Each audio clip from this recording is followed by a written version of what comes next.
আজকের দিনে অনেক সোশ্যাল নেটওয়ার্কে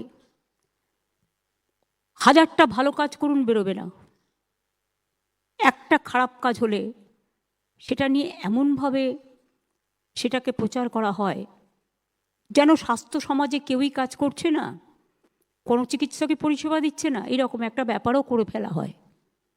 এটা ঠিক নয়।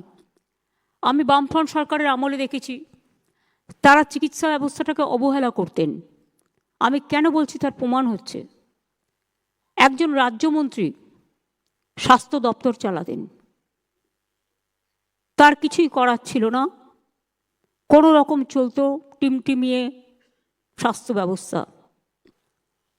আমি কেন নিজের কাছে স্বাস্থ্য দপ্তর রেখেছিলাম তার একটাই কারণ, এই যে স্বাস্থ্য বিভাগে উন্নয়ন, এই উন্নয়ন কখনোই একটা রাজ্যমন্ত্রীর পক্ষে করা সম্ভব নয়, এবং এটা একটা ভাস্ট এরিয়া।